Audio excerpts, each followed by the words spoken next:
1 divided by 0 should be a number. This is why. So you might think that 1 divided by 0 has no definite answer, that in no way could the answer ever approach anything if you have 1 divided by x, x being a number that can change, and if x gets closer and closer to 0. For example, if you divide 1 by 1, it's 1, 1 divided by 0.1 is 10, and so on, and you get bigger and bigger positive numbers. But if you go from the negative side, like 1 divided by -1, negative 0.1, getting closer and closer to 0 from the negative side, it just gets bigger and bigger negative numbers. So it really seems that no matter how you approach 0, it just goes in a completely different directions depending where you come from, getting infinitely different with the whole positive and negative sides thing, and it just doesn't settle at any number. It just seems to get infinitely larger. But here's the thing, there is a way to make this actually approach something. Let's say you have a line. What we're going to do is change the gradient of this line.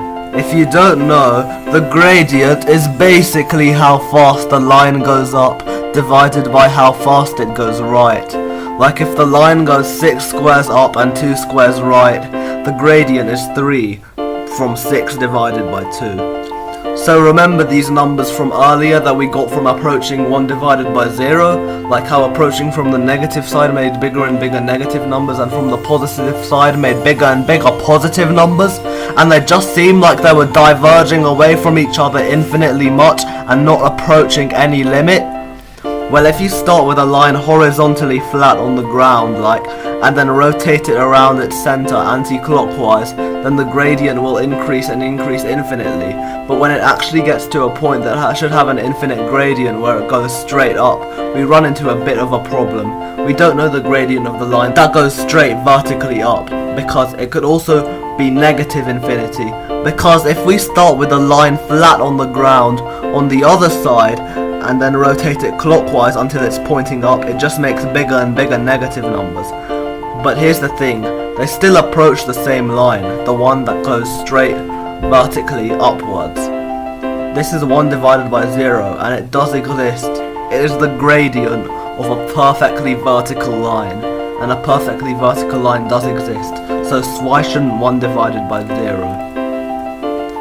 So from this, we have better suited ourselves to the idea of 1 divided by 0 approaching something instead of just blasting off with no end and having no real value. So this seems like there's not just a concept of infinity, but an actual limit that should be a number when something approaches infinity. And even though when you look at the numbers they just get bigger and bigger positive and bigger negative from the different sides. So it doesn't really look like they're approaching anything and they're just diverging away from each other, but as you can see from the line example, it really does seem like it actually approaches something, a limit that is neither positive nor negative. Because ultimately, if you do 1 divided by 0, then 0 is not positive or negative, so it should just be an unsigned number. This also solves the problem of the positive and negative ways of approaching 1 divided by 0, creating infinitely different answers. Because this is the limit of anything that approaches infinity, or at least for 1 divided by 0, because I think it should have a limit. To understand this better, I visualized a new number system. However, it turned out to have already been thought of and created in the form of a sphere to add complex numbers, but called the Riemann sphere. My idea was that if you put all the numbers from -1 to 1, decimals included, only powers of 1/2 shown for simplicity and argument's sake though, on the bottom half of the circle, and then on the top half of the circle, whichever number any point on it was directly above, would just be 1 divided by that number. For example, the number directly above 1/2 would be 2, as you can see. So if you do that, it really does seem like both from the positive and negative side, even 1 divided by numbers getting closer to 0 seems to approach something, and I think this was really useful.